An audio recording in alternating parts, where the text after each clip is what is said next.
উদাহরণ নেবেন, এই যে স্পেন, স্পেনের নাম শুনেছেন? স্পেনের নাম হয়তো সবাই শুনেননি, কিন্তু মেসির নাম তো সবাই শুনেছেন নাকি? যুবক সমাজ শুনুনি, মেসি একটা প্লেয়ার আছে, একটা ক্লাবে খেলে, সেই ক্লাবের নাম হচ্ছে বার্সেলোনা, এবং আরও ক্লাব আছে রিয়াল মাদ্রিদ। এই ক্লাবগুলো যেই দেশে অবস্থিত সেই দেশের নাম হচ্ছে স্পেন। এবার বুঝতে পারলেন স্পেন কোন দেশ?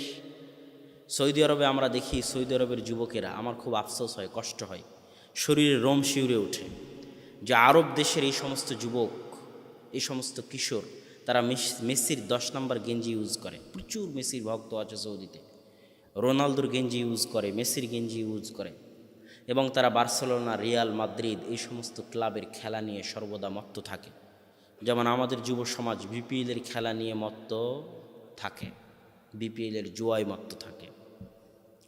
তবে আফসোস হই, কোন জায়গায় কষ্ট পাই, যেই সমস্ত যুবক জানে না, আশ্চর্যের বিষয়, এই সমস্ত যুবক জানে না যেই সমস্ত ক্লাবের, যেই সমস্ত প্লেয়ারের খেলা নিয়ে তারা আনন্দ করতেছে, সময় নষ্ট করতেছে, ওই সমস্ত ক্লাব, ওই সমস্ত প্লেয়াররা যেখানে খেলে, সেই মাটি, সেই সরজমিনের মালিক একদিন মুসলমানেরা ছিল। শুধু তাই নয়,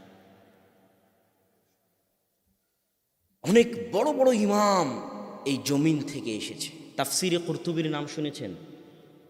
তাফসিরে কুরতুবির লেখক ইমাম কুরতুবি স্পেনের ইমাম। কুরতুবাকে ইংরেজিতে বলা হয় কর্ডোভা। ইংরেজিতে যেটা কর্ডোভা, সেটি আরবিতে কুরতুবা। ওই কর্ডোভা শহরের ইমাম হচ্ছেন তাফসিরে কুরতুবির লেখক ইমাম কুরতুবি, স্পেনের ইমাম। হাফিজুল মাগরিব ইবনু আব্দুল বার 463 হিজরিতে মারা গেছেন। তাকে বলা হতো মাগরিব বা স্পেনের হাফেজ, বিখ্যাত ইমাম। মুয়াত্তা মালিকের দুইটা ব্যাখ্যা গ্রন্থ তিনি লিখেছেন। মুয়াত্তা মালিক, ইমাম মালিকের লেখা হাদিস গ্রন্থ, যার দুইটা ব্যাখ্যা গ্রন্থ হাফেজ ইবনু আব্দুল বার লিখেছেন। তার বাড়ি হচ্ছে স্পেনে। ইবনু হাজাম আন্দালুসি, বিখ্যাত ইমাম, তার শত শত বড় বই আছে, আল মুহাল্লা, যেই বই ছাড়া উলামায়ে কেরাম ফতোয়া দিতে পারে না, সেই বইয়ের লেখক ইবনু হাজাম আন্দালুসি হচ্ছেন স্পেনের ইমাম। আব্দুল হক আল ইশবিলি, বিখ্যাত মুহাদ্দিস, তার বহু বই আছে আহকামের উপর লিখিত, যেই বইগুলোর পরবর্তীতে ইমামেরা ব্যাখ্যা করেছে। তিনি হচ্ছেন স্পেনের ইমাম। এইভাবে যদি স্পেনের ইমামদের নাম বলতে থাকি তো শেষ করা যাবে না, কিন্তু মুসলমানেরা তাদের ইতিহাস জানে না। তো ওই স্পেন মুসলমানেরা হারিয়ে ফেলেছে। যে বাইতুল মাকদেস ফিলিস্তিন, সে বাইতুল মাকদেস এখন পর্যন্ত মুসলমানেরা 2 বার হারিয়েছে। যেই বাইতুল মাকদেস ওমর রাদিয়াল্লাহু তাআলা আনহু পায়ে হেঁটে এসে বিজয় করেছিলেন, বিজয় লাভ করেছিলেন। তার গোলাম ছিল উটের পিঠে, তিনি ছিলেন পায়ে হাঁটা অবস্থায়। এত বিশাল খলিফা যে বাইতুল মাকদেস বিজয় করেছেন, সেই বাইতুল মাকদেস মুসলমানেরা কয়বার হারিয়েছে? 2 বার হারিয়েছে। একবার সালাহুদ্দিন আইয়ুবির মাধ্যমে আল্লাহ উদ্ধার করিয়ে দিয়েছেন, আর একবার এখনও মাকবুজ, এখনও ইহুদি জায়নবাদী জায়নিস্টদের হাতে আছে। আমার বলার উদ্দেশ্য কি ছিল? আমার বলার উদ্দেশ্য হচ্ছে, যেই কোরআন রাসূল সাল্লাল্লাহু আলাইহি ওয়াসাল্লামের যুগে ছিল, যেই কোরআন সাহাবা ইকরামের যুগে ছিল, যে হাদিস আল্লাহ রাসূলের যুগে ছিল, যে হাদিস সাহাবা ইকরামের যুগে ছিল, সেই কোরআন, সেই হাদিস কি এখন নাই? সেই হাদিস, সেই কোরআন এখনও আছে, কিন্তু দাওয়াতের সেই স্রোত, দাওয়াতের সেই গতি, দাওয়াতের সেই স্পিড, ইসলামের সেই গতি এখন কেন নাই? প্রশ্নটা মনে হয় আমি বুঝাতে পারিনি। আমি আবার আপনাদের সামনে প্রশ্ন রাখি, যদি বুঝাতে না পারি আমার সাথে কথা বলবেন। জনগণ তো আপনারা আছেন, কথা বলতে তো কোনো সমস্যা নেই, না সমস্যা আছে? বুঝতে না পারলে বলবেন বুঝতে পারিনি। ইসলামের যে গতি রাসূল সাল্লাল্লাহু আলাইহি ওয়াসাল্লামের যুগে ছিল, খোলাফায়ে রাশিদিনের যুগে ছিল, সেই কোরআন, সেই হাদিস এখনও থাকার পরেও সেই গতি কেন নাই? প্রশ্ন কি ঠিক না বেঠিক? ঠিক। এই প্রশ্নের উত্তর আমাকে এবং আপনাকে খুঁজতে হবে। এই প্রশ্নের উত্তর খুঁজতে গিয়ে আজকের আলোচনার বিষয় আমরা নির্ধারণ করেছি যে দাওয়াতি পথে মানুষ কেন দাওয়াত গ্রহণ করে না, সত্য কেন জানতে পারে না, জানতে পারলেও কেন গ্রহণ করতে চায় না, এর কারণ কি হতে পারে? প্রথম কারণ হচ্ছে, দাওয়াতি পদ্ধতিতে আমাদের ভুল আছে। স্বয়ং রাসূল সাল্লাল্লাহু আলাইহি ওয়াসাল্লাম যে পদ্ধতিতে দাওয়াতি কাজ করেছেন, আমাদের যুবকেরা সেই পদ্ধতিতে দাওয়াতি কাজ করে না। আমরা আলেম ওলামারা সেই পদ্ধতিতে দাওয়াতি কাজ করি না। তার মধ্যে 1 নম্বর ত্রুটি, একটি হাদিস আমি আপনাদের সামনে পেশ করি। সহিহ বুখারীর একদম প্রথম অধ্যায়ে হাদিস পাবেন। রাসূল সাল্লাল্লাহু আলাইহি ওয়াসাল্লাম যখন গারে হিরায় জিবরাইল আলাইহিস সালাতু ওয়াস সালাম যখন তার কাছে এসে পবিত্র কোরআনের ওহী নিয়ে আসলেন, ইকরা ইকরা ইকরা, পড়ো মুহাম্মদ, পড়ো মুহাম্মদ, পড়ো মুহাম্মদ বলে যখন তাকে সজোরে চেপে ধরলেন এবং ইকরা বিসমি রব্বিকাল্লাযী খালাক এই 5টি আয়াত যখন তাকে দিয়ে গেলেন, তখন রাসূল সাল্লাল্লাহু আলাইহি ওয়াসাল্লাম এই নতুন অভিজ্ঞতায় ভীত সন্ত্রস্ত হয়ে তাড়াতাড়ি বাসায় ফিরে এসে খাদিজা রাদিয়াল্লাহু তাআলা আনহাকে বলতেছেন, জাম্মিলুনি জাম্মিলুনি জাম্মিলুনি, খাদিজা চাদর দাও, চাদর দাও, চাদর দাও। লাকাদ খাশিতু আলা নাফসি, আমি ভয় পাচ্ছি যে আমি মারা যাব, আমি আমার জীবন নিয়ে আশঙ্কায় আছি, আমাকে চাদর দাও। এটা হচ্ছে রাসূল সাল্লাল্লাহু আলাইহি ওয়াসাল্লামের বাক্য। খাদিজা রাদিয়াল্লাহু তাআলা আনহা আল্লাহ রাসূলের এই কথা শুনে রাসূল সাল্লাল্লাহু আলাইহি ওয়াসাল্লামকে বললেন, কাল্লা ওয়াল্লাহি, কখনো নহে, আল্লাহ সুবহানাহু তাআলার কসম, কাল্লা ওয়াল্লাহি, কখনো নহে, আল্লাহ সুবহানাহু তাআলার কসম করে আমি বলতে পারি, লাই ইউখজিকাল্লাহু আবাদা, আল্লাহ সুবহানাহু তাআলা অবশ্যই কখনোই আল্লাহ সুবহানাহু তাআলা আপনার ক্ষতি করতে পারেন না। আল্লাহ সুবহানাহু তাআলা আপনাকে কখনোই অপমান অপদস্থ করতে পারেন না। কসম করে এত দৃঢ় বিশ্বাসের সাথে একজন মহিলা একজন নবীকে অভয় বাণী দিচ্ছে। এই অভয় বাণীর পিছনে, তার এই দৃঢ় বিশ্বাসের পিছনে কারণ কি থাকতে পারে? সেই কারণগুলো খাদিজা রাদিয়াল্লাহু তাআলা আনহা নিজেই বলতেছেন। সেই কারণগুলো কি? খাদিজা রাদিয়াল্লাহু তাআলা আনহা বলতেছেন, খাদিজা রাদিয়াল্লাহু তাআলা আনহা, আপনি হয়তো ভাববেন যে খাদিজা রাদিয়াল্লাহু তাআলা আনহা এটা বলবেন যে আল্লাহর রাসূল, আপনাকে আল্লাহ কখনোই অপমান করতে পারেন না, কেননা আপনি হেরা গুহায় বসে আল্লাহর ইবাদত করতেন। সারা আরব যখন জাহিলিয়াতের অন্ধকারে ডুবেছিল, মানুষ যখন মদ পানে ব্যস্ত ছিল, তখন আপনি কোনোদিন মদ পান করেননি। সারা আরবে যখন জেনার রমরমা বাণিজ্য চলতেছিল, তখন আপনি কোনোদিন জেনায় লিপ্ত হননি। এই বৈশিষ্ট্যগুলো হয়তো বলবেন খাদিজা রাদিয়াল্লাহু তাআলা আনহা, কিন্তু এগুলোর একটাও তিনি বললেন না। তিনি বললেন না যে আপনি হেরা গুহায় বসে যে আল্লাহর ইবাদত করেছেন, এই জন্য আল্লাহ আপনার ক্ষতি করবেন না, এ কথা তিনি বললেন না। তিনি কি বললেন? ইন্নাকা লা তাসিলুর রাহিম, হে আল্লাহর রাসূল, আল্লাহ আপনার ক্ষতি করবেন না, কেননা আপনি আত্মীয়তার সম্পর্ক রক্ষা করে চলেন। 2 নম্বর, ওয়া তাহমিলুল কাল, আপনি যে নিজের বোঝা উঠাতে পারে না, অচল হয়ে গেছে, বেকার হয়ে আছে, সেই অচল বেকার ব্যক্তির বোঝা আপনি বহন করেন, দায়িত্ব আপনি গ্রহণ করেন। ওয়া তুকসিবুল মাদুম, যার কিছুই নাই তাকে আপনি সাহায্য সহযোগিতা করেন। ওয়া তাকরিদ দাইফ, মেহমান আসলে মেহমানকে আপনি সম্মান করেন। ওয়া তুঈনু আলা নওয়াইবিল হক, পৃথিবীর মানুষ যে কোনো বিপদে পড়ুক না কেন, সেই বিপদে আপদে পড়ে আপনার কাছে সাহায্য চাইলে আপনি সেই বিপদে পড়া ব্যক্তির জন্য সাহায্য করার জন্য এগিয়ে যান। সম্মানিত উপস্থিতি, আমরা হয়তো অনেক সহি আকীদা শিখে ফেলেছি, অনেক আমল শিখে ফেলেছি, কিন্তু আল্লাহে আমাদের মধ্যে মুআমালাহ, আমাদের চরিত্রগত, আমাদের ব্যবহারগত অনেক ত্রুটি আছে। আমরা যদি আমাদের সেই ব্যবহারগত ত্রুটির সংশোধন না করি, তাহলে আমাদের দাওয়াতে কখনো গ্রহণ হবে না, মানুষ গ্রহণ করবে না আমাদের দাওয়াত। যেভাবে রাসূল সাল্লাল্লাহু আলাইহি ওয়াসাল্লামের দাওয়াত মানুষ গ্রহণ করেছে, আশ্চর্য হবেন, পৃথিবীর সবচেয়ে বড় কাফেরের মধ্যে যাদেরকে গণ্য করা হয়, যার লাশকে আল্লাহ নিদর্শন স্বরূপ পৃথিবীতে রেখে দিয়েছেন, তার নাম কি? ফেরাউন। সেই ফেরাউনের নিকটে আল্লাহ সুবহানাহু ওয়া তাআলা মূসাকে পাঠাচ্ছেন। পৃথিবীর এত বড় কাফেরের নিকটে আল্লাহ সুবহানাহু ওয়া তাআলা মূসাকে পাঠাচ্ছেন, আর কি বলছেন?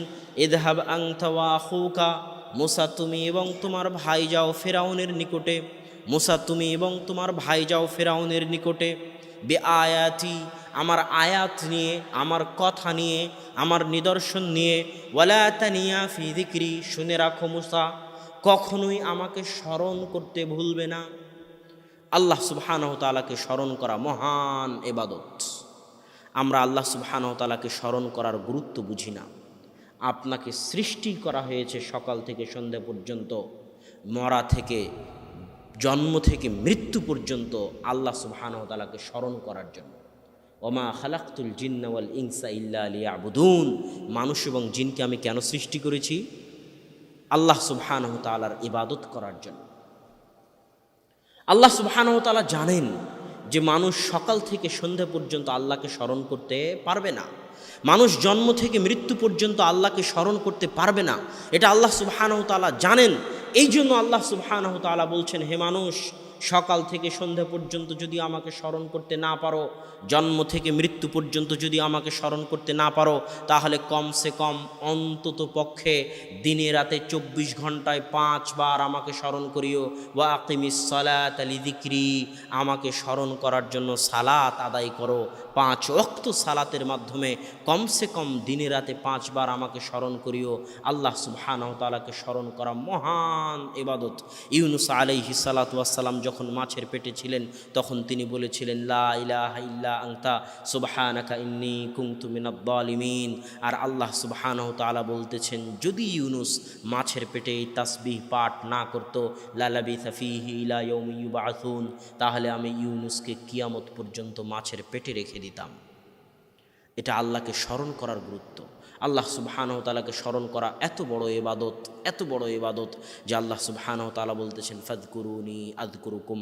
দুনিয়ার মানুষ, তুমি এত নিঃস্ব, এত ছোট্ট, এত নগণ্য সৃষ্টিজীব হওয়ার পরেও, আর আমি আল্লাহ সুবহানাহু ওয়া তাআলা এই মহাবিশ্বের মহাপরাক্রমশালী সত্তা হওয়ার পরেও তুমি পৃথিবীর যেখান থেকেই, আটলান্টিক মহাসাগরের অতল গহ্বর থেকে হোক, আফ্রিকার জঙ্গল থেকে হোক, আর সাহারা মরুভূমির মধ্যে থেকে হোক, পৃথিবীর যেখান থেকেই তুমি আমাকে ডাকো না কেন, ডাকা মাত্রই আমি মহাপরাক্রমশালী আল্লাহ তোমার ডাকে সাড়া দিব। এটা হচ্ছে আল্লাহ সুবহানাহু ওয়া তাআলাকে স্মরণ করার গুরুত্ব। তো এই জন্য আল্লাহ সুবহানাহু ওয়া তাআলা মুসাকে বলতেছে, মুসা দাওয়াত দিতে যাও, কিন্তু আমাকে স্মরণ করতে ভুলিও না। তারপরে কি বলতেছে, এত বড় কাফেরের নিকটে আল্লাহ পাঠাচ্ছে। আল্লাহ বলছে, ইযহাবি ইলা ফিরআউনা ইন্নাহু তাগা, ফেরাউনের নিকটে যাও। ফেরাউন মহা অহংকারী, চরম পরম অহংকারী। আমি তাকে রাজত্ব দিয়েছি, ক্ষমতা দিয়েছি, বয়স দিয়েছি। সে রাজত্ব, ক্ষমতা, বয়স পেয়ে অহংকারী হয়ে দাবি করেছে, আনা রব্বুকুমুল আলা, আমি হচ্ছি দুনিয়ার রব, আমি দুনিয়ার প্রতিপালক, আমি আল্লাহ। এত চরম অহংকারী, এত পরম অহংকারী, এত মহা কাফেরের নিকটে আল্লাহ দাওয়াত নিয়ে পাঠাচ্ছেন। আর আল্লাহ নিজে কোরআনে বলে দিচ্ছেন, সূরা তোহার 41 নম্বর আয়াতে, কি ফাকুল লাহু কওলান লাইয়িনা, এত মহা অহংকারী চরম ও পরম কাফের ফেরাউনের সাথে তুমি নরম ভাষায় কথা বলিও। আমি মনে হয় বুঝাতে পারি, কথা কি বুঝতে পারছেন? আপনার আশেপাশের যাদেরকে মনে করতেছেন দাওয়াতি কাজ করা দরকার, মনে করতেছেন ভ্রান্ত আকিদার, মনে করতেছেন বাতিল আকিদার, মনে করতেছেন আমল আখলাক ঠিক নাই, সে কি ফেরাউনের চাইতে বড় কাফের? উত্তর দেন, সে কি ফেরাউনের চাইতে বড় কাফের? তাহলে ফেরাউনের সাথে যদি ভালো ব্যবহার করা লাগে, তার সাথে কি লাগবে না? অবশ্যই লাগবে। সম্মানিত উপস্থিতি, এই ভালো ব্যবহার, চারিত্রিক উন্নয়ন যদি না থাকে, তাহলে এই যে ফেসবুক, ইউটিউবের মাধ্যমে দুই একটা বক্তব্য হয়তো শুনেছেন, এই দুই একটা বক্তব্য দিয়ে বিচ্ছিন্নভাবে মানুষ হেদায়েত হতে পারে, কিন্তু সামাজিক বিপ্লব কোনো দিন আসবে না। দাওয়াতি মাঠে সামাজিক বিপ্লব কোনো দিন আসবে না। যে সামাজিক বিপ্লব আল্লাহ রাসূলের যুগে ছিল, যে সামাজিক বিপ্লব সাহাবায়ে কেরামের যুগে ছিল, যে সামাজিক বিপ্লব তাবেঈনের যুগে ছিল, সেটা কুশ্চিনকালেও আসবে না। ওটার জন্য লাগবে ব্যক্তিত্ব, ওটার জন্য লাগবে উন্নত চরিত্র। ব্যক্তিত্ব কাকে বলে? আপনি যখন চলবেন, আপনাকে দেখে 10টা মানুষ প্রভাবিত হবে, এর নাম ব্যক্তিত্ব। আর আপনার মধ্যে এতটুকুও ব্যক্তিত্ব নাই, সমাজের মানুষ তো প্রভাবিত হওয়া দূরের কথা, আপনার পরিবারের সদস্যরা পর্যন্ত আপনার দ্বারা প্রভাবিত নয়। আপনি মনে করেছেন সকাল থেকে সন্ধ্যা পর্যন্ত 100 বার স্ত্রীকে ভালোবাসি বললে, যুবক মনে করেছে বিয়ে করবে আর স্ত্রীকে 100 বার আই লাভ ইউ বললে সংসার টিকবে। জি না, ব্যক্তিত্ব ছাড়া সংসার আপনি কন্ট্রোল করতে পারবেন না। যদি ব্যক্তিত্ব দেখতে চান, তাহলে আমি আপনাকে 1টা মিনিট ব্যক্তিত্ব দেখাই। আয়েশা রাদিয়াল্লাহু তাআলা আনহা বলছেন, কুন্না রাজা'না মিনাল গাজওয়াহ, আমরা একটা যুদ্ধ থেকে ফিরছিলাম মদিনাতে। সাকাতাতলি কিলাদাতুন, আমার গলার হার ছিল, গলার হার হারিয়ে গেল। এমন জায়গায় এমন সময় আমার গলার হার হারিয়ে গেল যেই জায়গায় পানিও পাওয়া যায় না, আর সালাতেরও সময় হয়ে গেছে, পানিও পাওয়া যায় না, সালাতেরও সময় হয়ে গেছে, হারও হারিয়ে গেছে, জনসমাজ মহাবিপদে। এই কথা যখন আমার আব্বা আবু বকর রাদিয়াল্লাহু তাআলা আনহুর কানে গেল, তখন আবু বকর রাদিয়াল্লাহু তাআলা আনহু আমার তাঁবুতে আসলেন, আমার কাছে আসলেন। এমতো অবস্থায় রাসূল সাল্লাল্লাহু আলাইহি ওয়াসাল্লাম তার মাথা আমার উরু রানের উপর দিয়ে শুয়ে আছেন। এমতো অবস্থায় আল্লাহর রাসূল আমার স্বামী মুহাম্মদ সাল্লাল্লাহু আলাইহি ওয়াসাল্লাম তার মাথা আমার উরু রানের উপর দিয়ে শুয়ে আছেন। ফালাকাজানি লাকজাতান শাদীদা, আমার পিতা আবু বকর রাদিয়াল্লাহু তাআলা আনহু আমাকে এত জোরে মারলেন, আমাকে এত জোরে মারলেন, আমাকে এত জোরে মারলেন, যদি আল্লাহর রাসূল আমার উরু রানের উপর মাথা না দিয়ে শুয়ে থাকতেন তাহলে আমি আয়েশা ছিটকে দূরে চলে যেতাম, এত জোরে আমার পিতা আমাকে মারলেন। সম্মানিত উপস্থিতি, এখানে আবু বকর রাদিয়াল্লাহু তাআলা আনহু হচ্ছেন আল্লাহর রাসূলের পরে, নবীদের পরে পৃথিবীর বুকে সর্বশ্রেষ্ঠ মানুষ, রাসূল সাল্লাল্লাহু আলাইহি ওয়াসাল্লাম। এখানে আয়েশা রাদিয়াল্লাহু তাআলা আনহা হচ্ছেন পৃথিবীর সর্বশ্রেষ্ঠ চারজন নারী। মারিয়াম, আয়েশা, খাদিজা, আসিয়া, এই চারজন সর্বশ্রেষ্ঠ নারীর একজন হচ্ছেন আয়েশা রাদিয়াল্লাহু তাআলা আনহা, মুহাদ্দিসা, ফাকিহা, মুফাসসিরা। সাহাবায়ে কেরাম যখন কোনো মাসালা বুঝতে পারতেন না, তখন আয়েশা রাদিয়াল্লাহু তাআলা আনহার নিকট থেকে বুঝে নিতেন। এত বড় জ্ঞানী, এত বড় বিদুষী রাসূল সাল্লাল্লাহু আলাইহি ওয়াসাল্লামের স্ত্রী আবু বকর রাদিয়াল্লাহু তাআলা আনহুর বিবাহিত মেয়ে। আরও উপস্থিত কে আছেন? মুহাম্মদ সাল্লাল্লাহু আলাইহি ওয়াসাল্লাম, যিনি পৃথিবীর সর্বশ্রেষ্ঠ নবী, নবীদের মধ্যে সর্বশ্রেষ্ঠ নবী। সর্বশ্রেষ্ঠ মানুষে, সর্বশ্রেষ্ঠ নবীর সামনে সর্বশ্রেষ্ঠ নারীদের একজনকে মারতেছেন, পিতায় মারতেছেন, মেয়েকে মারতেছেন, বিবাহিতা মেয়েকে মারতেছেন, শ্বশুরে মারতেছেন, জামাইয়ের সামনে মারতেছেন। সে জামাই যেমন তেমন জামাই নয়, পৃথিবীর সর্বশ্রেষ্ঠ নবীদের একজনের সামনে মারতেছেন। সর্বশ্রেষ্ঠ মানুষে মারতেছেন, সর্বশ্রেষ্ঠ নারীকে মারতেছেন, বিবাহিতা নারীকে মারতেছেন, জামাইয়ের সামনে মারতেছেন। এর নাম ব্যক্তিত্ব। এত মহান ব্যক্তিত্বের অধিকারী ছিলেন আবু বকর রাদিয়াল্লাহু তাআলা আনহু। ব্যক্তিত্ব মানে হচ্ছে আপনি চললে আপনাকে দেখে ৫-১০টা মানুষ প্রভাবিত হবে, দেখে শিখবে। ছেলে পিতাকে দেখে শিখবে, আমি যেন আমার পিতার মতো হতে পারি, পিতার মতো চলতে পারি। স্ত্রী স্বামীকে দেখে শিখবে, স্বামী স্ত্রীকে দেখে শিখবে। এর নাম ব্যক্তিত্ব। এই ব্যক্তিত্ব ছাড়া সংসার চলবে না, সমাজও চলবে না। তো সাহাবায়ে কেরামের যুগে কেন ইসলাম এত দ্রুত ছড়ত? তাদের ব্যক্তিত্ব ছিল, তাদের ব্যক্তিত্ব দিয়ে মানুষ প্রভাবিত হয়েছে। তাদের চাল চরিত্র ব্যবহার এত উন্নত মানের ছিল। আর আজকে আমাদের চাল চরিত্র কেমন? বক্তব্যের মঞ্চে উঠলে মানুষকে গালি না দিলে আমাদের বক্তব্য হয় না। উমুক চোর, তুমুক বেয়াদত, তুমুক বেদাতি, তুমুক মুশরিক, তুমুক ডাইরেক্ট ইবলিশ শয়তান, ডাহা শয়তান, ডাহা মিথ্যাবাদী। এই যে কথার ধরন, বক্তব্যের ধরন, দাওয়াতের ধরন, এবং আমরা যারা আছি তাদেরও দাওয়াতের ধরন এক। এই দাওয়াত দিয়ে দুই একটা মানুষ হেদায়েত হতে পারে, কিন্তু দাওয়াতি মাঠে বিপ্লব আনা সম্ভব নয়। দাওয়াত কিভাবে দিতে হবে? আপনি যাকে দাওয়াত দিতে চাচ্ছেন তার জন্য আপনার অন্তরে ব্যথা থাকতে হবে। ব্যথা যে আদম আলাইহিস সালাতু ওয়াস সালামের একজন সন্তান। আরে হিন্দু হলেও তো আদমের সন্তান নাকি? আদম আলাইহিস সালাতু ওয়াস সালামের একজন সন্তান এ আমল করে জাহান্নামে যাবে। আমার একজন ভাই এ আমল করে জাহান্নামে যাবে। আমার তো উচিত জান প্রাণ দিয়ে তাকে জাহান্নামের আগুন থেকে বাঁচানোর চেষ্টা করা। আপনার ছেলে যদি আপনার চোখের সামনে ছাদ থেকে লাফ দিতে চায়, আপনি দিতে দিবেন? দিবেন না। আপনাকে যদি বলি আপনার ছেলে অ্যাক্সিডেন্ট করে মেডিকেলে আছে, আপনি সব কিছু ছেড়ে দিয়ে, অনুষ্ঠান ছেড়ে দিয়ে আপনার ছেলেকে দেখার জন্য চলে যাবেন।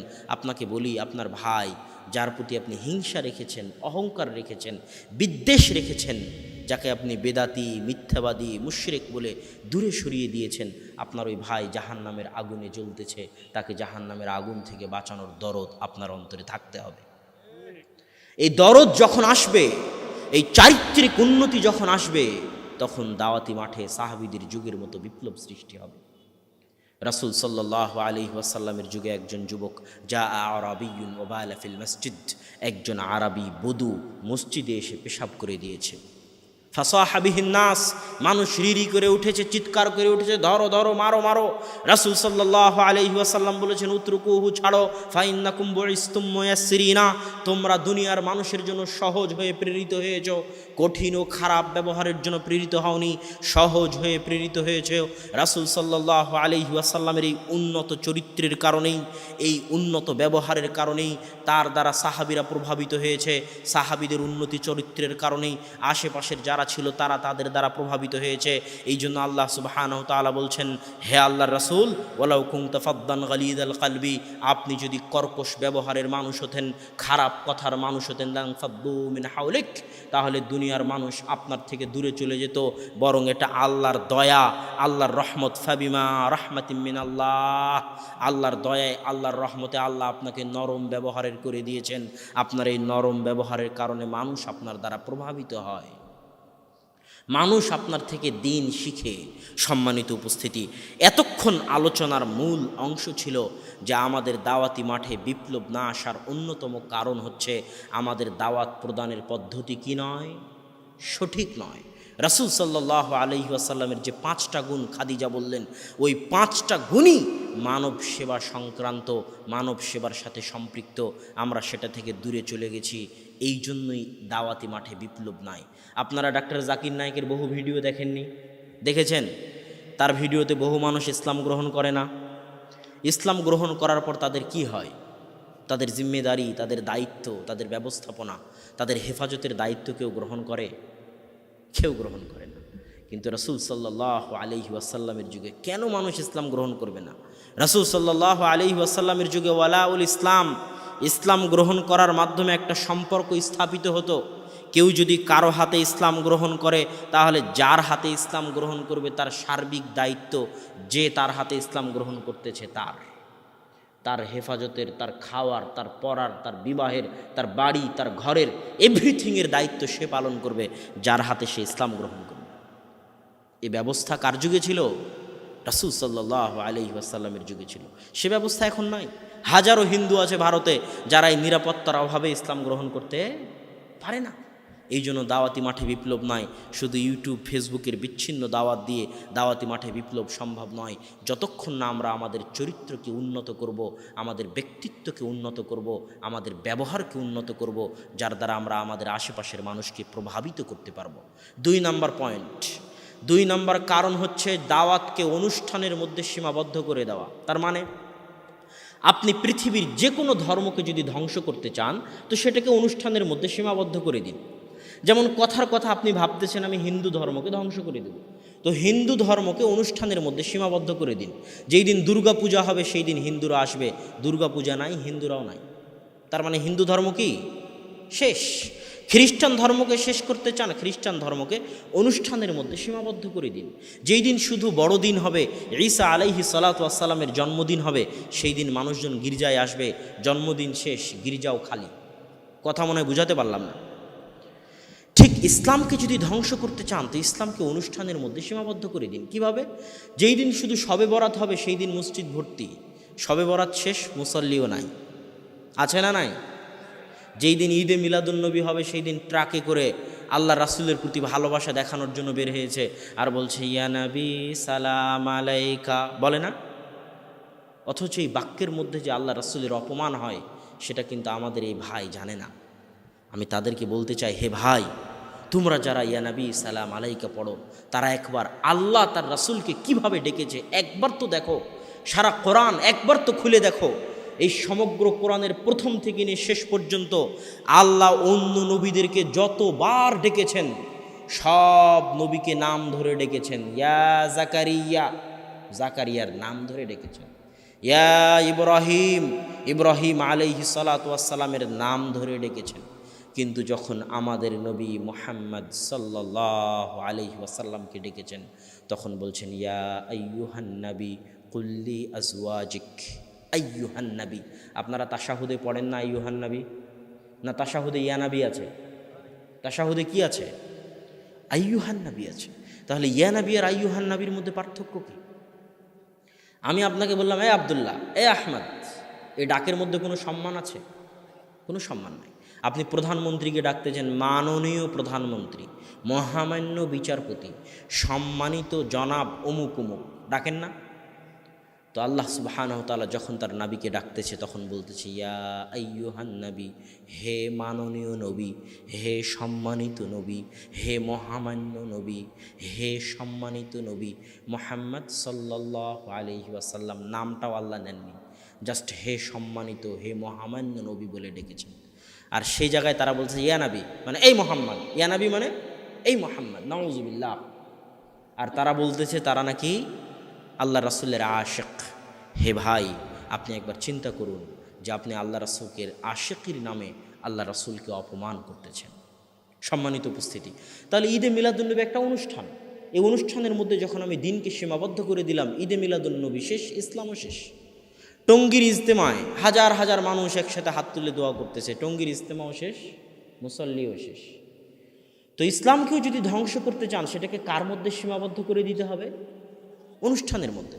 ঠিক দাওয়াতকে যদি ধ্বংস করতে চান, দাওয়াতকে কার মধ্যে সীমাবদ্ধ করতে হবে? অনুষ্ঠানের মধ্যে। এই যে আজকে এত বড় প্রোগ্রামের আয়োজন, বক্তা আসবে রাজশাহী থেকে, ঢাকা, নারায়ণগঞ্জ, রংপুর থেকে বক্তা আসবে, আশপাশ থেকে মানুষজন আসবে, এত টাকা খরচ, অমুক অমুক মেহমান। এই অনুষ্ঠান যখন শেষ তখন বক্তারও দাওয়াত শেষ, শ্রোতারও দাওয়াত শেষ। কথা মনে হয় বুঝাতে পারলাম না। এই বক্তাই যখন ফিরে যাবে তখন হয়তো তার পাড়া প্রতিবেশী গান বাজাচ্ছে, সে তাকে দাওয়াত দেয় না। তার পাড়া প্রতিবেশী হয়তো সালাত আদায় করে না, তাকে দাওয়াত দেয় না। হতে পারে তার গাড়ির ড্রাইভারই মিথ্যা কথা বলে, তাকে দাওয়াত দেয় না। তার রুমমেট সালাত আদায় করে না, ফজরের সময় উঠে না, তাকে দাওয়াত দেয় না। কথা মনে বুঝাতে পারিনি। আজকে বক্তব্যের দাওয়াতের মাঠ হয়ে গেছে মুভির মতো। মুভি সিনেমা বুঝেন? অবশ্যই বুঝেন। মুভি সিনেমায় দেখবেন টপ 10 লিস্ট, সর্বশীর্ষ স্থানে 10টা মুভি আছে, এতটা দর্শক হয়েছে, এতগুলো সিনেমা হলে এতটা ভিড় হয়েছে, ইউটিউবে এত ভিউ হয়েছে। আজকে দাওয়াত হচ্ছে এর মধ্যে সীমাবদ্ধ হয়ে গেছে। কোন বক্তার বক্তব্যে কত লাখ দর্শক উপস্থিত হলো, কার ইউটিউবের ভিউ কত হলো, কার ফেসবুকের ভিউ কত হলো, এই ফেসবুকের লাইভ আর এই ক্যামেরার ভিডিও আর ইউটিউবের ভিডিও আর উপস্থিত জনগণ কার বক্তব্যে কত উপস্থিতি হলো, এই আনুষ্ঠানিকতার মধ্যে মুভির মতো দাওয়াত কী হয়ে গেছে? সীমাবদ্ধ হয়ে গেছে। আর মুভিতে যেমন নায়ক নায়িকারা অভিনয় করে, বক্তাও তেমন এখানে এসে অভিনয় করে চলে যায়, শ্রোতাও অভিনয় করে চলে যায়। এভাবে দাওয়াত চললে এর দ্বারা সামাজিক মাঠে বিপ্লব কোশ্চিনকালও আসতে পারে না। দাওয়াতকে অনুষ্ঠানের মধ্যে সীমাবদ্ধ করে দেওয়া হয়েছে। দাওয়াত হচ্ছে 24 ঘন্টার বিষয়, সকাল সন্ধ্যার বিষয়। 24 ঘন্টা আপনাকে দাওয়াতি কাজ করতে হবে। শুধু আলেম ওলামাকে নয়, শুধু আলেম ওলামাকে নয়, মাদ্রাসার হুজুরকে নয়, মসজিদের ইমামকে নয়। কুনতুম খায়রা উম্মাতিন উখরিজাত লিন্নাস তা'মুরুনা বিল মা'রুফ ওয়া তানহাউনা আনিল মুনকার। তোমরা হচ্ছে সর্বশ্রেষ্ঠ জাতি। কোন জাতি? মুসলিম জাতি। তোমরা সর্বশ্রেষ্ঠ জাতি, তোমাদের কাজই হচ্ছে মানুষকে সৎ কাজের আদেশ দাও এবং অসৎ কাজ থেকে নিষেধ করো। এটা কাদের কাজ বলেন তো? জোরে বলেন, কাদের কাজ? মুসলমানের কাজ, মানে আপনারও কাজ। দাওয়াত দেওয়া কার কাজ? আপনারও কাজ। সকাল সন্ধ্যা আপনাকে দাওয়াতি কাজ করতে হবে। আপনার বাড়িতে, আপনার ঘরে, আপনার অফিসে, আপনার আদালতে, সর্বত্র আপনাকে দাওয়াতি কাজ করে যেতে হবে। যদি আপনি দাওয়াতি কাজ না করেন সর্বত্র, বরং দাওয়াতকে অনুষ্ঠানের মধ্যে সীমাবদ্ধ করে দেন, তাহলে কয়েকটা জিনিস থেকে আপনি বঞ্চিত হবেন। এক, দোয়া করলে আপনার দোয়া আল্লাহর দরবারে কবুল হবে না। দুই, আল্লাহ সুবহানাহু ওয়া তাআলা যদি গজব পাঠান তাহলে সেই গজব থেকে আপনি বাঁচতে পারবেন না। যে এলাকায় আপনি বসবাস করেন ওই এলাকায় যদি আপনি দাওয়াতি কাজ না করেন তাহলে ওই এলাকায় গজব আসলে ওই গজব আপনার উপরও আসবে। একটু আপনাকে বুঝাই, এই যে আজকে যারা এখানে উপস্থিত হয়েছেন আপনারা, তাদের সবাই আব্দুর রাজ্জাক বিন ইউসুফ, আবদুল্লাহ বিন আব্দুর রাজ্জাক, তাদেরকে চিনেই উপস্থিত হয়েছেন। মানে আপনি মোটামুটি দিন ধর্ম বুঝেন, দিন ধর্ম মানেন, মোটামুটি সালাত আদায় করেন, 5 ওয়াক্ত না করলেও জুমার মসজিদে যান, তাই তো এখানে উপস্থিত হয়েছেন নাকি? কিন্তু ওই যে ভাই বিপিএলের জুয়া নিয়ে ব্যস্ত আছে, সে চিনেই না আব্দুর রাজ্জাক বিন ইউসুফকে। গানের আড্ডায় ব্যস্ত আছে, যাত্রার মঞ্চে ব্যস্ত আছে, তাকে কে দাওয়াত দিবে? সে তো এখানে আসবেই না। কথা মনে বুঝাতে পারিনি। তাকে কে দাওয়াত দিবে? তাকে আমাকে এবং আপনাকে গিয়ে দাওয়াত দিতে হবে। এটা আমার এবং আপনার কাজ। দাওয়াতকে যদি আমরা এই অনুষ্ঠানের শিকল থেকে ছিন্ন করতে না পারি, এই অনুষ্ঠানের জেল থেকে মুক্ত করতে না পারি, তাহলে দাওয়াতি মাঠে বিপ্লব আনা সম্ভব নয়। অতএব দ্বিতীয় কারণ দাওয়াত আটকে যাওয়ার, দাওয়াতকে অনুষ্ঠানের মধ্যে সীমাবদ্ধ করে দেওয়া।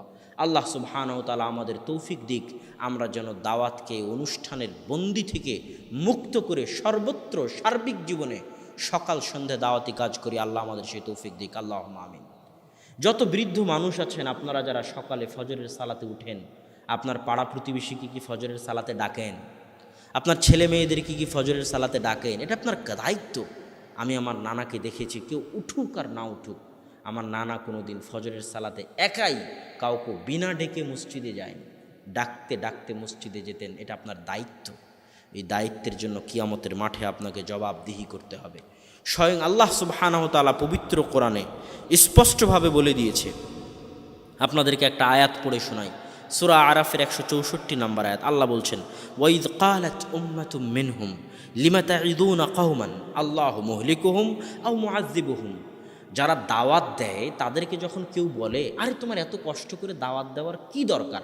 আল্লাহ চাইলে তাদেরকে হেদায়েত দিবে, না চাইলে তাদেরকে ধ্বংস করে দেবে, এটা আল্লাহর ব্যাপার। তুমি এত কষ্ট করে কেন তাদেরকে দাওয়াত দিতে যাচ্ছ? তখন উত্তরে আল্লাহ সুবহানাহু ওয়া তাআলা বলতেছেন, ক্বালু, তারা বলে, মাযিরাতান ইলা রাব্বিকুম, আল্লাহর সামনে ওজর পেশ করার জন্য। কিসের জন্য? আল্লাহর সামনে ওজর পেশ করার জন্য। কি ওজর? আল্লাহ আপনাকে জিজ্ঞেস করবে যে আপনার পড়োশী সালাত আদায় করেনি, আপনি কি তাকে দাওয়াত দিয়েছিলেন? তখন আপনি ওজর পেশ করতে পারবেন, হ্যাঁ আল্লাহ দাওয়াত দিয়েছিলাম, কিন্তু তিনি দাওয়াত গ্রহণ করেনি। এই আপনার নিজে বাঁচার জন্য হলেও আপনাকে দাওয়াতি কাজ করতে হবে। উপস্থিত যত মুসল্লি আছেন, যত দিনী ভাই আছে, যত যুবক আছে, নিজে বাঁচার জন্য হলেও, আল্লাহর দরবারে নিজের জিম্মেদারি স্পষ্ট করার জন্য হলেও আপনাকে 24 ঘন্টা দাওয়াতি কাজ করতে হবে। দাওয়াতকে অনুষ্ঠানের মধ্যে সীমাবদ্ধ করা যাবে না। দাওয়াত বন্ধ হয়ে যাওয়ার তৃতীয় কারণ, দাওয়াত বন্ধ হয়ে যাওয়ার তৃতীয় কারণ হচ্ছে দলীয় এবং সাংগঠনিক গোড়ামি। কিসের গোড়ামি? দলীয় ও সাংগঠনিক গোড়ামি। এটা আপনাকে বুঝাতে একটু সময় লাগবে, যদিও আলোচনা অনেক গভীর রাতে শুরু করেছি। আপনার ধৈর্য হারিয়ে যাবে, আপনি শুনতে চাইবেন না, চলে যেতে চাইবেন, এটাই ঠিক। তবুও আলোচনা শেষ করারই আমার ইচ্ছা আছে। আল্লাহ সুবহানাহু ওয়া তাআলা সেই তৌফিক দান করুক, আল্লাহুম্মা আমিন। দলীয় ও সাংগঠনিক গোড়ামির আগে আপনাকে বুঝতে হবে জামাতবদ্ধ জীবনযাপন মানে কি। যে কোনো দল, যে কোনো সংগঠনকে দেখবেন তারা বলবে যে জামাতবদ্ধ জীবনযাপন করা জরুরি। বই থাকবে জামাতবদ্ধ জীবনযাপনের উপরে, সেটা জামাত ইসলাম হোক, তাবলিগ জামাত হোক, এবং সেই বইগুলোতে একটা হাদিস অবশ্যই পাবেন। সেই হাদিসটা হচ্ছে রাসূল সাল্লাল্লাহু আলাইহি ওয়াসাল্লাম বলেছেন, আমুরুকুম বিখামসিন, আমি তোমাদেরকে 5টি জিনিসের নির্দেশ দিচ্ছি। তার মধ্যে 1 নম্বর জিনিস হচ্ছে বিল জামাআহ, তোমরা জামাতবদ্ধ জীবন যাপন করিও। তারপরে কি বলছেন আল্লাহ রাসূল? জেনে রাখো, ফা ইন্নাহু মান খারাজা মিনাল জামাআহ কিদা শিবরিন, কেউ যদি জামাত থেকে 1 বিঘত পরিমাণ বের হয়ে যায়, কেউ যদি জামাত থেকে 1 বিঘত পরিমাণ বের হয়ে যায়, তাহলে ফাকাদ খালা রিবকাতাল ইসলামি মিন উনুকিহ, তাহলে তার কাঁধ থেকে ইসলাম খুলে পড়ে গেল। ওমান দাআ বিদাওয়াল জাহিলিয়াহ, আর কেউ যদি জাহিলিয়াতের দাওয়াত দেয়, ফাহুয়া মিন জুসা জাহান্নাম, তাহলে সে জাহান্নামের খড় কুটো, জাহান্নামের কাঠ, জাহান্নামের জ্বালানিতে পরিণত হবে। ওয়াইন সামা ওয়াইন সাল্লা, যদিও সে সালাত আদায় করে, যদিও সে সিয়াম পালন করে। ওয়াইন সামা ওয়াইন সাল্লা, যদিও সে সালাত আদায় করে, যদিও সে সিয়াম পালন করে। অনেক কঠিন, অনেক ভয়ঙ্কর, অনেক ভয়াবহ হাদিস। জামাতবদ্ধ জীবন যাপন করতে হবে। কেউ যদি জামাত থেকে 1 বিঘত বের হয়ে যায়, তাহলে সে কি থেকে বের হয়ে গেল? কথা বলতেছেন না যে কি থেকে বের হয়ে গেল?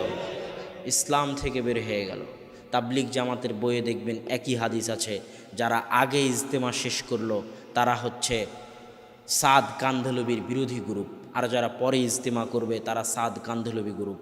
ওই সাদ কান্ধলবি গ্রুপের বইয়ে দেখবেন এই হাদিস আছে যে জামাতবদ্ধ থাকতে হবে। সাদ কান্ধলবি হচ্ছেন আমির, তার অনুগত্য করে থাকতে হবে দলিল এ হাদিস। এখন আজ আমি তাবলিগ জামাত করি, কালকে তাবলিগ জামাত থেকে বের হয়ে গেলাম, তাহলে কি আমি ইসলাম থেকে বের হয়ে গেলাম? আর একটা হাদিস শুনেন, রাসূল সাল্লাল্লাহু আলাইহি ওয়াসাল্লাম বলতেছেন, লা ইয়াহিল্লু দামু মরিইন মুসলিমিন ইল্লা সালাসাহ, মুসলমানের রক্ত হারাম, মুসলমানের ধন সম্পদ হারাম, মুসলমানের মান সম্মান হারাম। মুসলমানের রক্ত হারাম মানে আপনি মুসলমানকে মারতে পাবেন না, আপনি মুসলমানকে হত্যা করতে পাবেন না। মুসলমানের ধন সম্পদ হারাম মানে আপনি মুসলমানের টাকা পয়সা চুরি করতে পারবেন না, ডাকাতি করতে পারবেন না। মুসলমানের মান সম্মান হারাম মানে আপনি মুসলমানের গীবত করে তহমত অপবাদ দিয়ে তার মানহানি করতে পারবেন না। কেমন হারাম? রাসূল সাল্লাল্লাহু আলাইহি ওয়াসাল্লাম বলছেন, আইয়ু শাহরিন হাদা, এটা কোন মাস? তো দিলহাজ। আইয়ু বালাদিন হাদা, কোন শহর? তো বলে এটা মক্কা শহর। তো বলে জেনে রাখো হে সাহাবিরা, আলা দিমাউকুম ওয়া আমওয়ালুকুম ওয়া আরাদুকুম, তোমাদের রক্ত, তোমাদের ধন সম্পদ, তোমাদের মান সম্মান এমনই হারাম যেমন এই মক্কা শহর হারাম, যেমন এই দিলহাজ মাস হারাম, তথা কাবা ঘরের যেমন দাম একজন মুসলমানের রক্ত, ধন সম্পদ ও ইজ্জতের তেমন দাম। শুধু তাই নয়, যদি আপনি কাবা ঘর ভেঙে ফেলেন, আপনি নিজে কল্পনা করেন যে আপনি কাবা ঘর ভেঙে দিচ্ছেন, যদি আপনি কাবা ঘর ভেঙে ফেলেন, তাহলে আপনার দৃষ্টিতে কাবা ঘর ভেঙে ফেলার গুনাহ যত বড় হবে, আল্লাহ সুবহানাহু ওয়া তাআলার দৃষ্টিতে একজন মুসলমানকে হত্যা করার গুনাহ তার চেয়ে বড়। স্বয়ং রাসূল সাল্লাল্লাহু আলাইহি ওয়াসাল্লাম স্পষ্ট বলে দিয়েছেন, লা হাদামুল কাবাহ আহওয়ানু ইনদাল্লাহ, আল্লাহ সুবহানাহু ওয়া তাআলার নিকটে কাবা ঘর ধ্বংস হয়ে যাওয়া মুসলমানের রক্তের চাইতে কম মূল্যের। মুসলমানের রক্তের এত মূল্য, লাউ ইশতারাকু আহলুল আরদি ওয়া আহলুস সামা, আসমান এবং জমিনের সকল অধিবাসী, আসমানে যত ফেরেশতা আছে, জমিনে যত মানুষ আছে, জমিনে যত জিন আছে, সবাই যদি একত্রিত হয়ে একজন মানুষকে হত্যা করে, গণপিটুনি নাম শুনেছেন? গণপিটুনিতে আপনি মনে করেন সবাই যখন মারতেছে আমিও একটা থাপ্পড় দিয়ে দিলাম, আমার কি আর গুনাহ হবে? মনে করেন না? কথা বলেন না কেন? অবশ্যই মনে করে মানুষ। তো রাসূল সাল্লাল্লাহু আলাইহি ওয়াসাল্লাম বলতেছে, এই রকম গণপিটুনি যদি সারা পৃথিবীর সব মানুষ মিলে দেয়, সারা পৃথিবীর সকল ফেরেশতা মিলে দেয়, সারা পৃথিবীর সকল জিন মিলে দেয়, দিয়ে যদি একজন মুসলমানকে হত্যা করে, লা আকাব্বাহুমুল্লাহু জামিআন ফিন্নার, তাহলে ওই একজন মুসলমানের রক্তের বদলা নিতে আল্লাহ সারা পৃথিবীর সকল মানুষ, আদম থেকে নিয়ে কিয়ামত পর্যন্ত সারা পৃথিবীর সকল জিন, সমগ্র আসমানের সকল ফেরেশতাকে একসাথে জাহান্নামে নিক্ষেপ করে দিবেন। এটা হচ্ছে একজন মুসলমানের রক্তের মূল্য। এখন দেখেন আল্লাহ রাসূল কি বলতেছে। আল্লাহ রাসূল বলতেছে মুসলমানের রক্ত হারাম, তবে 3 শ্রেণীর মুসলমানকে হত্যা করা যাবে। 1, আস-সাইয়্যিবুজ জানি, যে বিবাহিত অবস্থায় জেনা করেছে তাকে হত্যা করা যাবে। 2, যে আরেকজন মুসলমানকে অন্যায়ভাবে হত্যা করেছে তাকে হত্যা করা যাবে। 3, মুফারিকুল জামাআহ, যে জামাত ছেড়ে দিয়েছে তাকে হত্যা করা যাবে। মানে আমি আজ তাবলিগ জামাত করতাম, জামাত ছেড়ে দিলাম, তো আমাকে হত্যা করা যাবে? আল্লাহ রাসূল তো বলতেছে জামাত ছেড়ে দিলে হত্যা করা যাবে। তাহলে জামাতবদ্ধ জীবনযাপনের অর্থ আমরা সঠিক বুঝিনি। এই জন্য আমি বলি, আসমানের নিচে জমিনের উপরে যত হাদিস আছে মাজলুম, অত্যাচারিত, নির্যাতিত, যেই সমস্ত হাদিসের উপর দুনিয়ার মানুষ অত্যাচার করেছে, বিকৃত করেছে, সঠিক অর্থ করেনি, সেই সমস্ত হাদিসের মধ্যে একটা হাদিস হচ্ছে জামাতবদ্ধ জীবনযাপনের হাদিস। জামাতবদ্ধ জীবনযাপনের হাদিসকে বিকৃত করা হয়েছে। সম্মানিত উপস্থিতি, আপনাদেরকে আর একটা হাদিস শোনাই, যে হাদিস থেকে এই হাদিসের অর্থ স্পষ্ট হবে। আবু বকর রাদিয়াল্লাহু তাআলা আনহু যখন রাসূল সাল্লাল্লাহু আলাইহি ওয়াসাল্লামের মৃত্যুর পরে ইসলামী খেলাফতের খলিফা হলেন, তখন একদল মানুষ যাকাত দিতে অস্বীকার করল। তখন আবু বকর রাদিয়াল্লাহু তাআলা আনহু বললেন, ওয়াল্লাহি লা উকাতিলান্নাহুম, আল্লাহর কসম করে বলছি যারা যাকাত দিবে না আমি তাদের বিরুদ্ধে যুদ্ধ করব। তখন ওমর রাদিয়াল্লাহু তাআলা আনহু বলছেন, হে আবু বকর রাদিয়াল্লাহু তাআলা আনহু, কাইফা তুকাতিলুনাহুম, যারা যাকাত দিবে না আপনি কিভাবে তাদের বিরুদ্ধে যুদ্ধ করবেন, অথচ তারা আল্লাহকে এক মেনে আল্লাহর রাসূলকে নবী মেনে সাক্ষ্য দিয়েছে। আর যারা আল্লাহকে এক মেনে আল্লাহ রাসূলকে নবী মেনে সাক্ষ্য দিয়েছে তাদের রক্ত হারাম, তারা মুসলমান, তারা যাকাত দিবে না, তাদেরকে আপনি কিভাবে হত্যা করবেন, কিভাবে তাদের বিরুদ্ধে যুদ্ধ করবেন? তখন আবু বকর রাদিয়াল্লাহু তাআলা আনহু বলছেন, শোনো ওমর, ওয়ালাউ মানাউনি কালানি ওয়াদুনাহু ইলা রাসূলিল্লাহ, তারা যদি আল্লাহর রাসূলের যুগে উট গরু ছাগল যাকাত হিসেবে দিতে এসে উট গরু ছাগলের সাথে দড়িও দিয়ে যেত, আর আমার যুগে উট গরু ছাগল দিয়ে যায় কিন্তু দড়ি না দিয়ে যায়, শোনো ওমর, তারা যদি আল্লাহর রাসূলের যুগে খেজুর গম ধান চাল ওসর হিসেবে দিতে এসে খেজুর গম ধান চালের সাথে তার বস্তাও দিয়ে যেত, আর আমি আবু বকর আমার যুগে খেজুর গম ধান চাল দিয়ে যায় কিন্তু তার বস্তা না দিয়ে যায়, তাহলে আমি আবু বকর ওই দড়ির জন্য ওই বস্তার জন্য যুদ্ধ চালিয়ে যাব, মারব না হয় মরব। এত কঠিন কথা আবু বকর রাদিয়াল্লাহু তাআলা আনহু কেমনে বলতেছেন? আপনাদের একটা পরীক্ষা নিই, যারা শ্রোতা আছেন, এই যে ভাই, এই যে আপনি কি করতেছেন? হ্যাঁ, আরামে বসেন। আমি তো অনেক জরুরি কাজ ছেড়ে এসেছি, যাচ্ছেন কেন? বক্তব্য তো অল্প কিছুক্ষণের মধ্যেই শেষ করে দিই। আপনারা যারা শ্রোতা আছেন তাদের একটা পরীক্ষা নিই। আমি যে এতক্ষণ বললাম যে জামাত থেকে যে বেরিয়ে যাবে তাকে হত্যা করতে বলছে আল্লাহ রাসূল, আর এই হাদিসে আবু বকর রাদিয়াল্লাহু তাআলা আনহু যারা যাকাত দিবে না তাদেরকে হত্যা করবে, আর ওমর রাদিয়াল্লাহু তাআলা আনহু বলতেছে যে তারা এখনো মুসলমান আছে, আপনি কেন তাদেরকে হত্যা করবেন? তো ওমর রাদিয়াল্লাহু তাআলা আনহুর এই প্রশ্নের উত্তর কি? আপনাদের কাছে এই প্রশ্নের উত্তর কি? প্রশ্ন মনে হয় বুঝতে পারেননি না? প্রশ্ন স্পষ্ট। আবু বকর রাদিয়াল্লাহু তাআলা আনহু যারা যাকাত দিবে না তাদেরকে কি করবেন? জোরে বলেন, তাদেরকে কি করবেন? সব শ্রোতা কথা বলেন। যারা যাকাত দিবে না তাদেরকে আবু বকর রাদিয়াল্লাহু তাআলা আনহু কি করবেন? হত্যা করবেন। আর ওমর রাদিয়াল্লাহু তাআলা আনহু বলতেছে যে এরা তো কালেমা পড়েছে, এরা তো মুসলমান, এদেরকে আপনি কেমনে হত্যা করবেন? তারপরও আবু বকর রাদিয়াল্লাহু তাআলা আনহু তাদেরকে হত্যা করতে চাচ্ছেন, তাহলে আবু বকর রাদিয়াল্লাহু তাআলা আনহুর উত্তর কি? এই প্রশ্নের উত্তর কি? জি, হ্যাঁ, তারা জামাত থেকে বের হয়ে গেছে। তারা কি থেকে বের হয়ে গেছে? জামাত থেকে বের হয়ে গেছে। জামাত মানে হচ্ছে ইসলামী খেলাফতের খলিফার অধীনস্থ থেকে তার আনুগত্য করার নাম হচ্ছে জামাতবদ্ধ জীবনযাপন করা। আর যারাই ইসলামী খেলাফতের খলিফার অধীনে থেকে তার বৈধ নির্দেশের আনুগত্য করবে না, তার বিরুদ্ধে বিদ্রোহ করবে, তারাই খারিজি। খারিজি মানে যে বের হয়ে যায়। খারিজি নাম শুনেছেন? খারিজি মানে যে বের হয়ে যায়। কি থেকে বের হয়ে যায়? জামাত থেকে বের হয়ে যায়। ইসলামী খেলাফতের খলিফার নির্দেশ না মেনে ইসলামী রাষ্ট্রের মুসলিম রাষ্ট্রনেতার নির্দেশকে উপেক্ষা করে যারা বিদ্রোহ করে তারা খারিজি। সরকার চাইলে তাদেরকে হত্যা করতে পারবে। এরা জামাত থেকে বের হয়ে গেছে, এরা জামাতবদ্ধ জীবনযাপন করে না। এটা হলো জামাতবদ্ধ জীবনযাপনের 1 নাম্বার অর্থ। জামাতবদ্ধ জীবনযাপনের 2 নাম্বার অর্থ, আল্লাহ সুবহানাহু ওয়া তাআলা আবুল আম্বিয়া ইব্রাহিম আলাইহিস সালাতু ওয়াস সালামকে বলতেছেন, ইব্রাহিম আলাইহিস সালাতু ওয়াস সালাম হচ্ছেন নবীদের পিতা। নবীদের পিতা মানে ইব্রাহিম আলাইহিস সালাতু ওয়াস সালামের পর থেকে নিয়ে মুহাম্মদ সাল্লাল্লাহু আলাইহি ওয়াসাল্লাম পর্যন্ত যত নবী এসেছে তারা কার বংশে? ইব্রাহিম আলাইহিস সালাতু ওয়াস সালামের বংশে। আমাদের নবীও কার বংশে? ইব্রাহিম আলাইহিস সালামের কোন ছেলের বংশে? ইসমাঈল আলাইহিস সালাতু ওয়াস সালামের বংশে। তো এত মহান নবী যিনি সকল নবীর পিতা, তাকে আল্লাহ বলতেছে ওয়াতাহির বাইতিয়া লিত-তাইফিন, ইব্রাহিম তুমি আর তোমার ছেলে ইসমাইল মিলে কাবা ঘর ঝাড়ু দাও।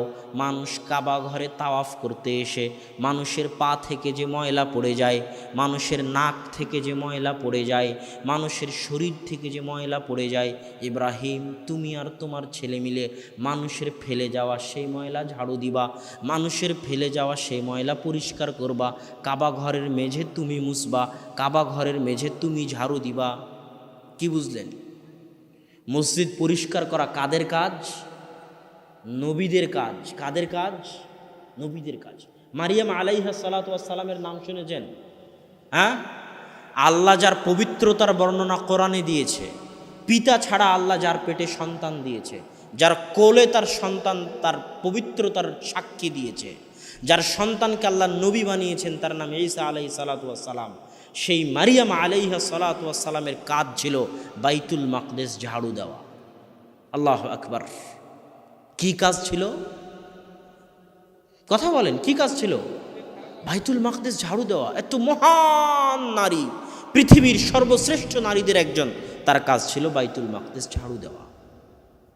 মসজিদ হচ্ছে ইসলামী সমাজের এভরিথিং, সব কিছু।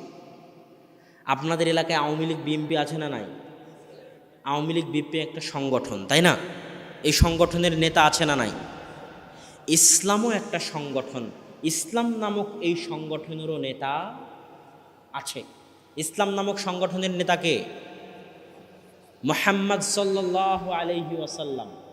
আওয়ামী লীগ বিএনপি করতে হলে চাঁদা দিতে হয় না, হয় না? কথা বলেন, চাঁদা দেন না, দেন না? চাঁদা দিতে হয় না? যত সংগঠন আছে সব সংগঠনে চাঁদা দিতে হয়। ইসলাম নামক সংগঠনের সদস্য থাকতে হলেও কি দিতে হবে? চাঁদা দিতে হবে। সেটা হচ্ছে বাৎসরিক ফরজ যাকাত। যদি নিসাব পরিমাণ সম্পদের মালিক হয়ে থাকেন, তাহলে ইসলাম নামক এই সংগঠনে আপনাকে চাঁদা এয়ানত দিতে হবে, সেই যাকাত। যদি না দেন তো এই সংগঠনের সদস্য থাকতে পারবেন না। সব